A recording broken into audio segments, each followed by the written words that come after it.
Hola, muy buenas tardes a todos. Soy el doctor Carlos Godínez, soy médico especialista en rehabilitación y tenemos la clase propedéutica básica en podología. Muy bien, el día de hoy vamos a hablar de los arcos de movimiento y de lo que es nuestra fuerza muscular o la evaluación de nuestra fuerza muscular. Estos arcos de movimiento lo podemos entender primero en grandes rasgos, como un arco de movimiento es el desplazamiento que se va a realizar de un segmento a otro, ¿sí? ¿Qué quiere decir? Nuestra articulación, qué tanto lo que se puede desplazar, que un segmento se vaya desplazando sobre otro. Para esto se pueden utilizar diferentes herramientas. Lo convencional, lo más fácil y lo más accesible para todas las personas y lo mínimo indispensable, pues es un goniómetro, ¿sí? El goniómetro que tiene un brazo fijo y un brazo móvil.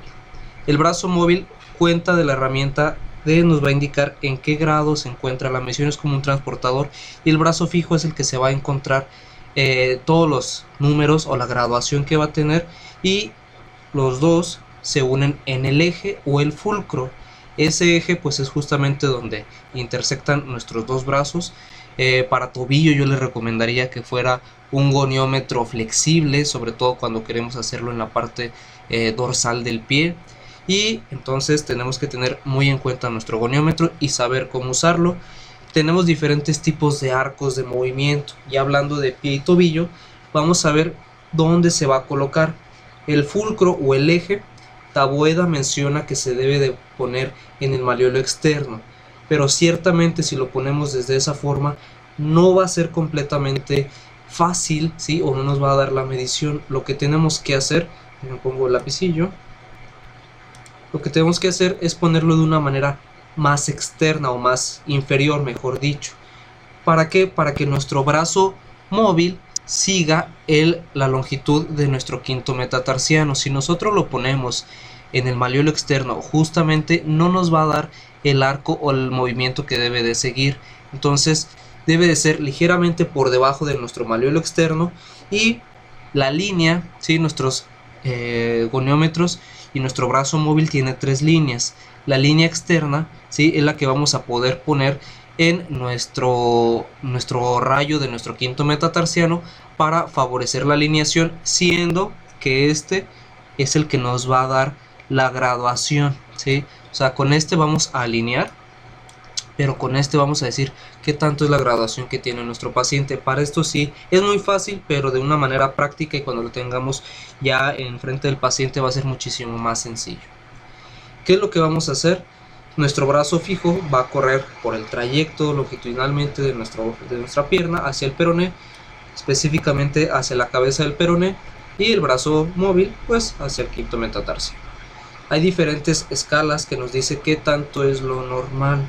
Siempre hay que tomar la más benevolente, ¿sí? La AOS nos dice que de dorsiflexión tenemos de 0 a 20 grados, que es lo normal. Esto no quiere decir que sea un arco de movimiento funcional. Cuando hablamos de un arco de movimiento funcional, nos referimos al arco de movimiento mínimo para poder hacer nuestras actividades de la vida diaria humana, es decir, caminar. Nosotros cuando caminamos normalmente no necesitamos una dorsiflexión de 20 grados, de 10 a 15 grados es más que suficiente. Entonces, lo normal es que fuera 20, pero no es lo funcional. Y aparte tenemos algo que conocemos como arco de movimiento restringido. Justamente pues es un arco de movimiento que no llega a nuestra actividad funcional. Y así como medimos nuestra dorsiflexión, pues medimos nuestra flexión plantar. La única diferencia cuál va a ser, que en lugar de hacer la dorsiflexión, que nuestro dorso se lleva hacia una flexión, aquí lo vamos a tener hacia una flexión plantar. Es difícil porque justamente dependiendo del autor es como lo vamos a encontrar. Hay autores que dicen que la dorsiflexión es la extensión, otros dicen que es la extensión es la flexión plantar. Para evitar todas esas controversias hay que manejarlo como flexión plantar, ¿sí? El movimiento que va a estar haciendo hacia nuestra planta, y dorsiflexión, el movimiento que va a estar haciendo hacia el dorso de nuestro pie. La medición o el sitio en el que se van a colocar nuestro goniómetro es el mismo, solamente va a cambiar la dirección. Nuestro punto cero, aquí nuestro goniómetro va a marcar 90 grados. ¿Por qué 90 grados? Porque nos marcaría un 0 desde aquí o 0 desde acá, pero La neutra de un tobillo, o el punto en el que arranca cuando nos referimos a una neutra, pues es 90 grados. Quiere decir que si de aquí 90 grados a la siguiente graduación de 10 grados, ¿cuánto tendríamos de flexión plantar? 10 grados, ¿sí? Eso va a depender de la medición del goniómetro. Va a depender también de la marca y el tipo de goniómetro, pero normalmente todos los goniómetros vienen de esa forma, ¿sí? Está fácil, no se confundan tanto. Y para la medición de la inversión y la eversión, recordemos que nuestro tobillo no tiene movimientos 100% puros. Siempre va a ir con un movimiento agregado. Si nosotros hablamos de la inversión, pues vamos a ver que hay un desplazamiento de nuestro calcáneo, de nuestro astrágalo sobre todo, hacia la parte medial, como sería en este caso. Aquí sería una pierna, ¿sí? O un tobillo, y el paciente está en decúbito prono. Este paciente, cuando hacemos esa inversión, también se ve involucrado una aducción del tobillo, sobre todo también el movimiento de nuestro antepié.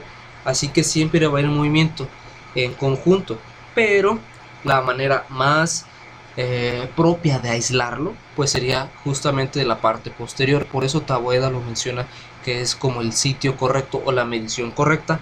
No es lo más práctico, sobre todo hablando de podología. Si el paciente va, no podemos perder tanto tiempo a lo mejor en medir un tobillo, a menos de que sea algo dirigido a investigación.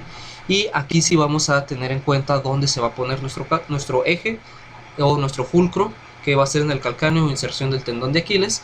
Nuestro brazo fijo va a seguir el trayecto, la línea longitudinal de la pierna. Es difícil, por ejemplo, en los pacientes que tienen obesidad, que tienen tobillos muy gordos o muy anchos, por no decir gordos, y nuestro brazo móvil va a seguir el trayecto de la línea media longitudinal de nuestro calcáneo.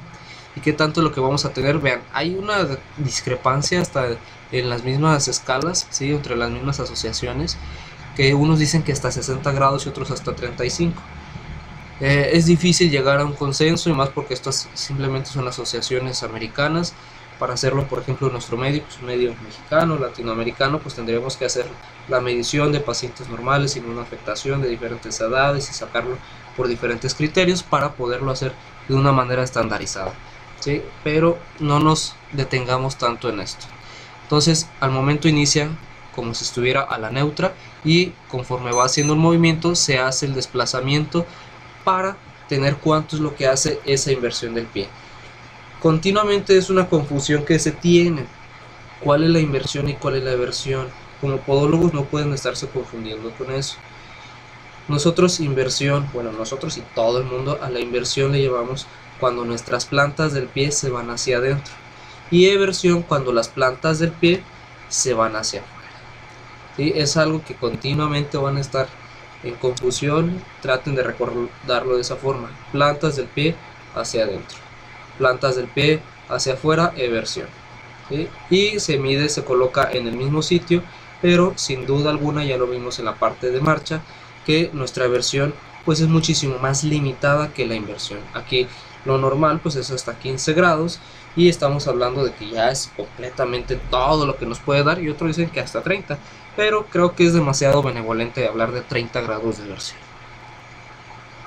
Otra forma de poderlo hacer, que es muchísimo más práctico la vida cotidiana, es que justamente tenemos nuestra articulación tibio-estragalina, y aquí ponemos nuestro fulcro, ¿sí? Justamente a la mitad, y donde vamos a seguir, o donde va a seguir nuestro tobillo para poder hacer el movimiento, es que nuestro brazo fijo va a seguir la línea media.